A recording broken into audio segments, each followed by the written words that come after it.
trust, talek.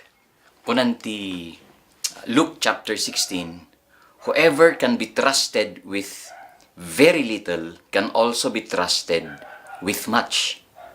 And whoever is dishonest with very little will also be dishonest with much.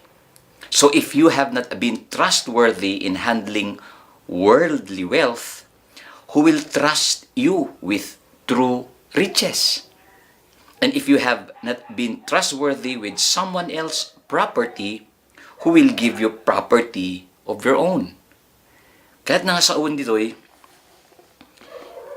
haan nga matalek wano talken ni Apo Diyos, iti haan nga matalek iti basit. Titalken ni Apo Diyos, tidakkel wano ado, kat di matalek na oray iti basit. You know, this applies not only in negosyo, even in church. Minsan, ado dagitoy minister or pastors, kunada nga, no, dakkel laeng ko mati congregation ko, no, ado kami laeng ko ma. Gang ko mga sadot dagitoy nga umay nga makigimong, kastoy ko mati ministry. Ang gantat ta. 50 years on, hanong kami pa lang, umad-ado ta. Dagito'y gamin nga, membro, dagito'y nga kamkamang kat nalakada nga maupay, basit la. You know, the scripture says, talken ni Apo Diyos, italek na, iti tao, tidakkel, no matalek da, iti basit. You know, it's a principle. Prinsipyo da ito'y nga, isusuro ni Apo Diyos, this applies even in finance. Iti budgeting tayo, iti ministry nga hanhandelen tayo. Let's take this as a challenge. Amin nga Kristiyano, you know, amin tayo dito, ikabkabil, amin nga Kristiyano, amin nga nagbalin nga anak ti Diyos, ikabkabil na tayo iti sitwasyon nga ma-develop da ito ikinya tayo. Ma-develop da ito nga agtalek tayo kadagitoy superior tayo. At the same time, agtalek met dagitoy da tao under us. Gamin ingkabil tayo ni sitwasyon ni Apo Diyos iti situation nga ada dagiti tao nga kasapulan tayo nga pagsubmitaran, ada damot dagiti tao nga agsubsubmitar kinya tayo. Ket both daytoy trust should be developed. We trust our superior, and they need to trust us also. And dagitoy downline tayo, dagitoy disciplean tayo, dagitoy agsubsubmitar kinya tayo. Ma-develop ko madijay nga talek da kinya tayo, ken talek tayo met kinyada. And bayat ti panang aramid tayo daytoy, inuhan mo't nga overnight kat ma-perfect daytoy ngam as we will allow the Lord nga magpakialaman na daytoy kinya tayo in our character. Let's allow Him nga mang control daytoy nga area ti panagbiag tayo, and inot-inot makita tayo, ma-enjoy tayo nga agtalek ken adda dagitoy enjoyment nga agtalek kinya tayo. Okay, I'd like to share to us iti may nga pasamak 2 Kings. Adda ti pasamak ditoy iti tiyempo ni Naaman nga ito'y chapter 5 makita tayo iti starting from verse 1 nga adda ti leader iti ili, commander iti pagaryan, iti ari nga managan iti Aram. Kat daytoy tangtangaden da nga leader, chief of staff, isuna, ijay nga panawon, ijay pagaryan. Kat adu dagitoy mang respeto kinyana, adu dagitoy mang honor, mang dayaw iti kalibri na daytoy nga managan ti Naaman. Ngem adda iti maysa nga problema na. Nga awan ti makaammo, awan unay iti makadlaw, laksig iti asawa na ken adda iti katulong na. Ket isuna adda iti sakit na nga leprosy. Ijay nga panawon ti leprosy awan ti agas na. Awan iti na diskubrida nga mang sulbar ijay nga klasen ti sakit. Kat napansin da ito iti baa wano katulong da, slave da, hanpay nga na-mention tinaganad ta Biblia ngem da ito kat taga-Israel nga naging baa ijay nga lugar. Kat kunana ijay boss na nga ni Naaman, "Sir, amom, if only kunana, my master would see the prophets who is in Samaria, ijay ilimi, he would cure him of his leprosy." Amom, sir, uray tagabo aklaang, uray katulong aklaang, mabalin nga no umay ka, pumasyar ijay ilimi. Adda iti propeta adipon ti Apo ijay nga mabalin nga makaibaga ti aramidem. Kat sigurado nga ag limpyo ka. Kunan ni Naaman. Ay kat siyempre kayat ko ay tagano at sarantulaang in-interview jay katulong na nga hanang nga in-interest idi no anya ti ili na, anya ti middle name na. Una na tagaano kagayam ay nagayam di jay lugar yo anya nga baryo ti Dimmakkelam. Umay kata isurok. So to cut the story short, napanda ijay ili daytoy nga katulong nga kunan daytoy nga Naaman. Sige man nga rod. Ay natiiliw. Mapanta-manta. Bareng isu ti umimbagak. So, napanda ijay lugar, ijay ili ni dating katulong na ijay Samaria. And ituloy tayo, I'd like to read ito'y verse chapter 10. Kasto iti ko na. Dinakita da ijay lugar nga kadaan ni propeta Elisha. Iti verse 10 ko na, Elisha sent a messenger to say to him, "Go, wash yourself 7 times in Jordan, and your flesh will be restored, and you will be cleansed." Idi, napan gamin da Naaman. Siyempre, bossing isunay. Kat nang ibaon, ti tao nga, kunana, ay nati bagbagam, baa nga ako, nga propeta yo. Aday jay, agdati, kuweba na dita. Ala, iba kaya man tarumwar. Ngam, nga nirumuar ni Elisha. Bigla di nga, nagsao nga, nagpukaw nga ko na nga, adati intedda nga message, nga, inmay kami, damagan mi man, niya ti aramidan mi. Sika nga propeta ti Diyos, kat kunan dito nga propeta. Nga nirumuar, nga sinango isuda in person, kat kinunana nga, deta, adagayam ti problema yo, sige, ang kaagbatok ijay River Jordan ti maminpito kat sigurado nga agsubli dijay salun at mo dayta kudil mo nga kasla banyas maisubli ag kutis porcelana angkan nga masapol nga aglay na agchinchunso kan agkabil ti ura nya nga oil dita ang kalaang agbatok ti maminpito ijay River Jordan. Apo na insulto daytoy nga Naaman. Sino daytoy nga basta laeng mang ibaon kinyak iti aramida ket hanapay nga sangun siya in person. Kamani upay sa awan gayam data. So they left. Pinmanaw da. Ngem idi adayudan kunan DJ may nga soldado. "Sir, di ba kayat mo nga maagasan? Di ba kayat mo nga, agsubli di jay kinatarakim, agasam deta, nagaduti, agsalsaludo iti authority nga dakinyam, saludo dakinyam, iday-idayawon da iti langam.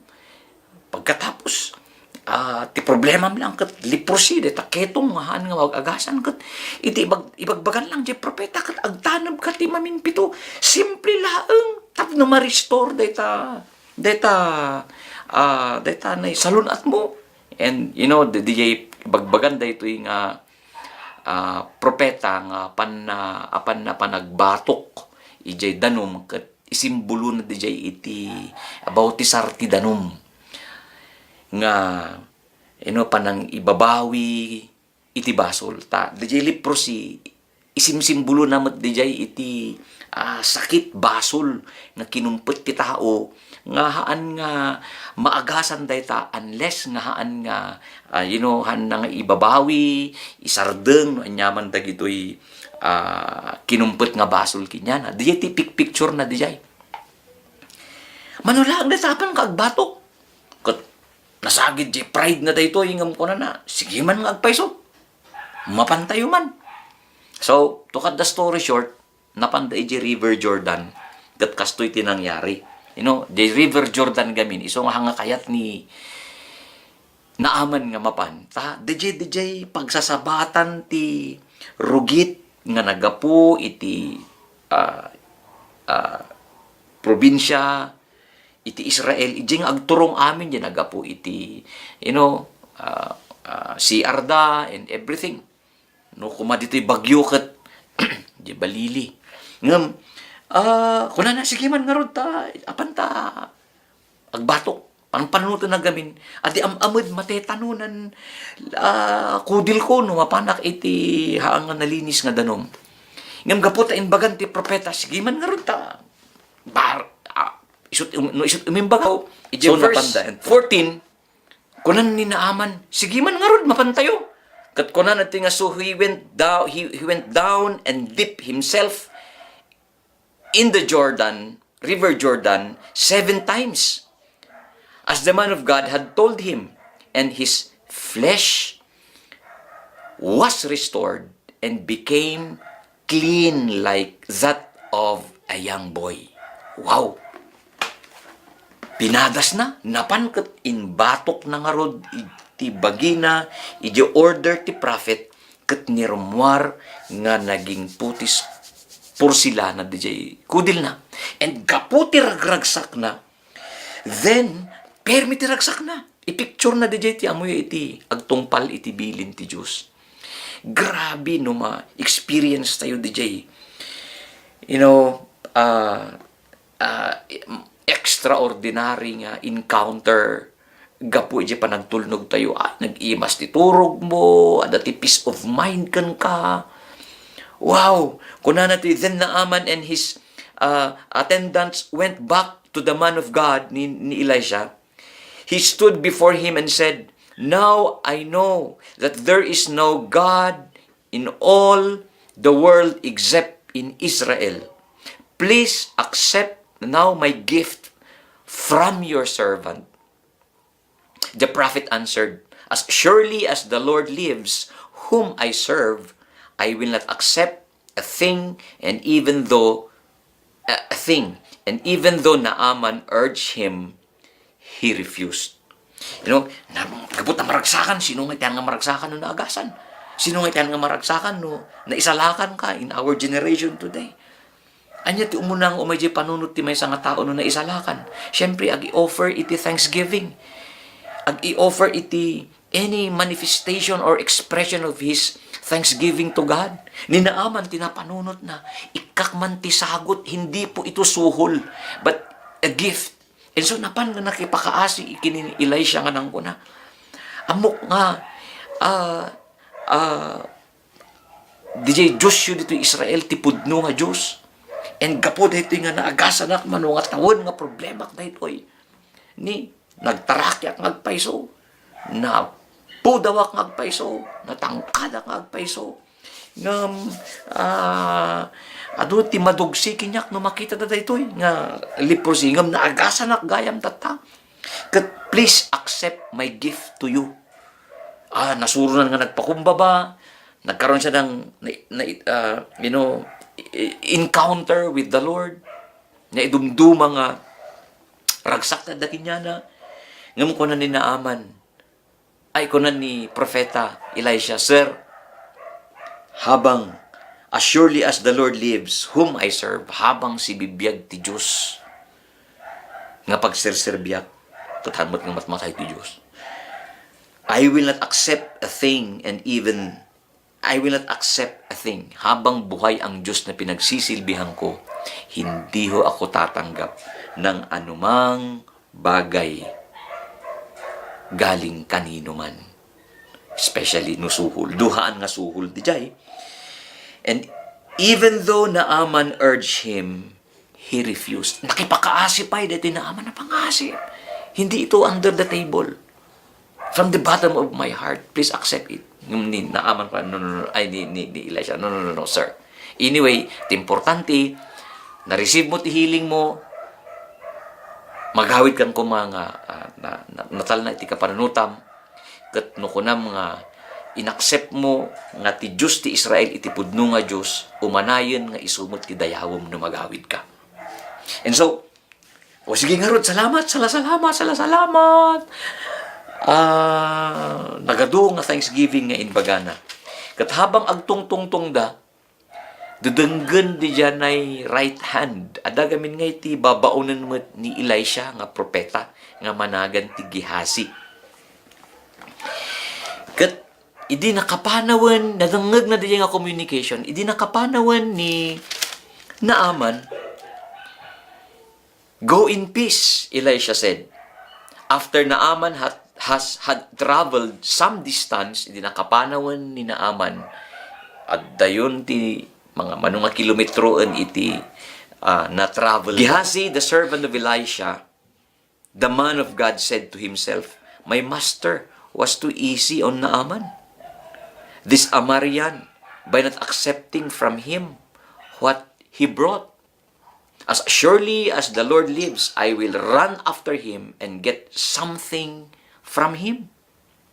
So Gehazi hurried after Naaman. When Naaman saw him running toward him, he got down from the chariot. "Is everything all right?" he asked. "Everything is all right," Gehazi answered. "My master sent me to say, 2 young men from the company of the prophets have just come to me from the hill country of Ephraim. Please give them a talent of silver and 2 sets of clothing." Sayang DJ intud da. Itud da ito nga baknang nga soldado nga Naaman. Awan da ito yung bosing ko nga pakipakipot pa eh. So, idi pinmanawan ni Naaman, palimod ni Gehazi nga sinmurot. Kat idi mapansin ni Naaman, "Oh, ada kagayam." O, nagpukpukaw, "Naaman, man. Sinmurot, tak. Idi ako na ni Naaman, "Oh, ada ka gayam. Kumusta?" Kunan ni Gehazi, "Idi kapanpanaw yu, sir. Bigla nga datiin may nga bisita mi. Nga propeta. Kasapulan da ti bado, kasapulan da iti, ano ti kasapulan da? Mabalin ba nga, makatulong kayo? Mabalin ba nga, tulungan nyo ni Elisha, di propeta nga, nang ibagat aramidin nyo kat maagasang ka." Kunan ni Naaman, "Ay, wala. Sige, gapo na ta, agyaman ta. Sinmurot ka. Kat DJ, imbagak tatay nga, itud ko, dubliak. Ibaunak pa iti tao, tapno, mabagat yun, DJ, itud yun para ka DJ, propeta." Putila payag ni Gehazi, palpalakpak. And idinagawid dan, palimod nagna ni Gehazi iti bakdor. Nung napansin ni Elisha. Kat kinala na Elisha ay intonan nalpam, nagapwam, Elisha. May kamanbit, tag sarita ta. "Ay, awan, napanak lang, nagmirinda dita." Jollibee kan, McDonald's, sir. Nung kuna na may kamanbit. "Kumusta?" Nagapwam, "Ay, awan." Ngam diniritsyon ni Elisha nga nang kuna, "Amom, idi sinurot mo ni Naaman, sinmurot ti espiritu. Idi inawat mo, DJ, inted da nga haan ko nga inawat ditoy, kathaan mo nga inpakada, amok adajay ti espiritu." Iso nga, gapo ijay, haangkusi ka, tatan nga matalek. No haangkusi ka nga matalek, iti basit. Adi karkaro nga haangkusi ka. Of course, ang nakakabili iti jay nga, I just like to do some more explanation in this. Gapo ijay nga inaramid mo, Gehazi. Among ba nga DJ, awan ti agas na. tiltila na pananda, nga nagpapaagasan kathan nga inmimbag, agang ganalaang nga ni Apo Diyos iti nang agas kanya na babaen ti panang aramat na iti propeta. Dijay nga sakit na. Kunana, if I may read, iti verse 23. Kunana to'y, verse 25. Elisha asked, "Your servant didn't go anywhere," Gehazi answered. But Elisha said to him, "Was not my spirit with you when the man got down from his chariot to meet you? Is this the time to take money or to accept clothes or olive groves, vineyards, flocks, herds, or men servants and maid servants? Naaman's leprosy will cling to you and to your descendants forever." Then Gehazi went from Elisha's presence, and he was leprous, as white as snow. Now, makita tayo ito'y DJ, ado dagito'y, maiyaring tayo amin nga dati employer tayo. Maiyaring tayo amin. Ikaw man ang manager ng isang kumpanya, si kaman iti, anyaman di position nga ayan mo. Pastor ka man, anyaman nga ministry ti ayan tayo, ordinary housewife tayo, ordinary nga empleyado tayo, iti work tayo, like mabalin iti abroad. Ada amin ti employer tayo. Ada amin di pagsabsabmitan tayo. And ni Apo Diyos kayat na nga pasut ti panagdayaw kan panagserbi ti Diyos. Kat di jay palubusan tayo nga oray kadagisang kabasit nga maipapaay kinya tayo. Aramiden tayo dito nga platform. Tapno karakaro nga talken da tayo ti Diyos. Aramatan na dagitoy employer kan people around us. Ti worship. Hanlang mat nga di mapantayo iti church nga, madaydaya ko, I worship you, Lord. Worship is uray nalpasan ti closing prayer iti church. Tamagawid tayon. That is worship. Anya ti aramiden tayo, kalpasan ti gimong. That is worship. Magawid tayo di balay. Kumusta ti submission tayo? Kadag ito'y parents, no young people ka. Kini lakay no si ka ni Mrs. Same thing with lakay no mister. Kumusta iti tratom kini Mrs. Datayo ba ti kapigsaan ti hallelujah ije church. Ngam no magawid tayo ije balay kat. Dangdangran tayo dagiti pamilya tayo. That should not be. Masayang, mapukaw di talak nga inkabil ni Apo Diyos. Already ministry. Mabalin nga, ado dagitoy awan handang skilled. Like for example, any instrument, keyboard, piano, gitara, gangsa. Anya nga ministry nga handalan tayo. Cell group no iso, secretariat no iso. Anya man di dyan ay pagrurugyanan tayo nga basit. No maging faithful tayo ijay. Ni Apo Diyos, inot-inot padakkelan na dayta. All the more nga kanayon, nga manayunan, di dyan ay mabalin na nga italek kinya tayo nga akaman tayo. And so, hantayo, daytoy haan nga pinardasan daytoy. Ititulbek daytoy kat dijay talek. Kas ano tayo nga handalan daytoy, tapno matalek da tayo iti employer tayo, ti Diyos mismo. And iti ministry gamin, hindi naman ito competition. Han nga pinaadwan da ito. Ni Apo Diyos timang, actually ko na promotion comes from the Lord. Uray ka dagiti employer, kinyayo nga trabaho, uray dita abroad. At dagito'y amod ta nga, handa lang agsasaongam, observe dagita. Mabaling ikabil at iwalit na dyan lamisaan, kita kumano, niya ti aramidan na, and nagiging observant sila. And nung makita da nga awan pulos, iti masagid, mabalin nga adati pagkamalian, nga nung panuknukan da nga haan nga da kayo, tinangaramid. Wow, all the more, kayat da nga i-recontract da kayo, kayat da nga talaga nga maging membro iti family da kayo. And so let's trust the Lord. No, adto iti area nga nakapoy tayo. Especially kadagiti nga banbanag, awan ti imposible iti Apo. Kaya na nga, tulungan na tayo as makita na nga willing tayo nga mabaliwan ni Apo Diyos. Ito ako na dito na Book of Ephesians chapter 6. Tinakal na dito DJ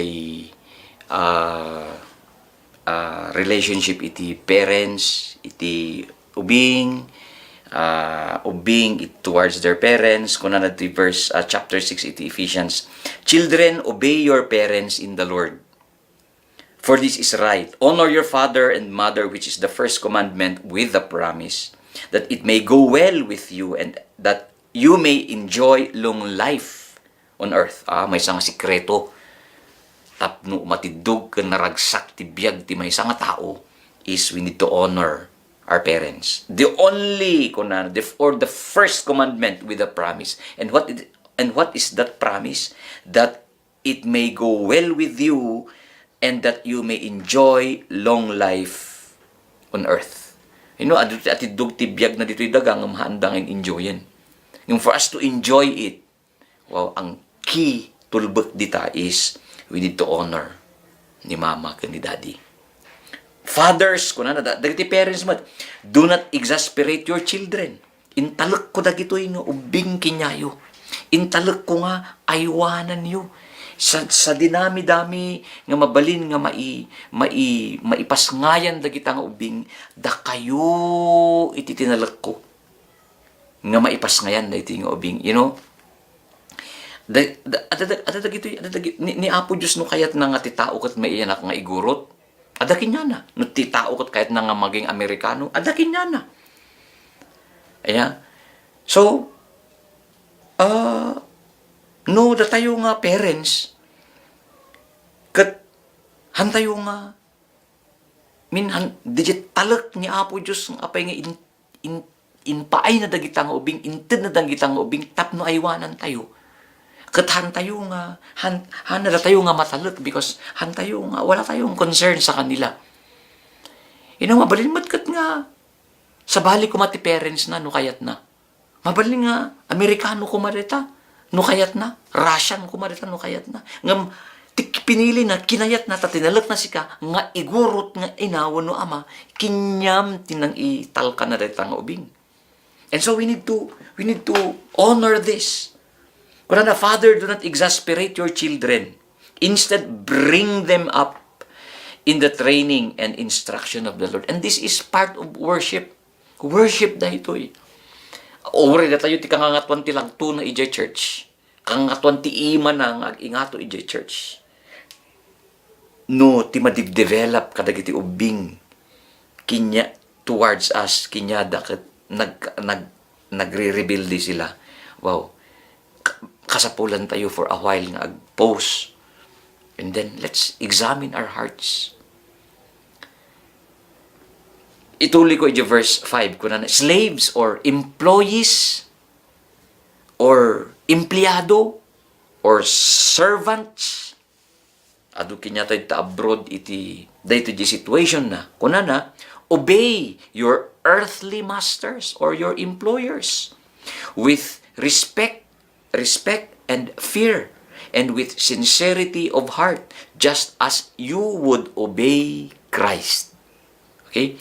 Obey them not only to win their favor when their eyes is on you. But like slaves of Christ,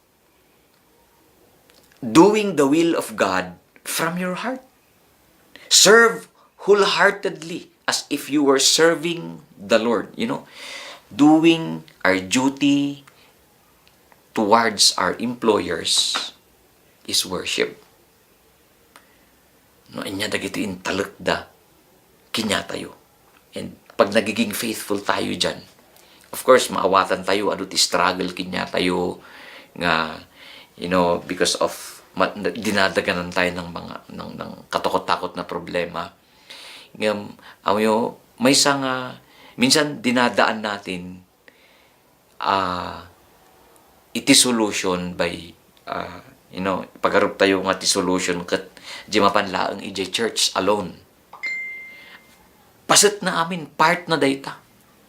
Ngam kumusta no nalpas ti gimong? Kumusta no nalpas ti gimong? Aramidan tayo ba di part tayo outside the church? Outside the church. Kuna nito'y, because you know that the Lord will reward everyone for whatever good he does, whether he is slave or free. So, no empleyado tayo, how do we treat our employees? No da tayo kat employee, how do we treat our employers? Kasi ano tayo isudang itatrato? Isuda ba, DJ? Kagurgura tayo, no? Ang daday dyan ay pagtatrabahuan tayo. O no? No, awan dakat. Kabilan tayo di kapi dati medyas. Kaputa mas... Ngam, kunana, and masters, kunana, treat your slaves in the same way. Do not threaten them, since you know that he who is both their master and yours is in heaven, and there is no favoritism mayat nga kunang ti Tagalog maghunos dili tayo. Let's examine our heart in this area, iti trust or area of serving our master and treating the people under us. Kumusta, DJ? Because this is part of our worship.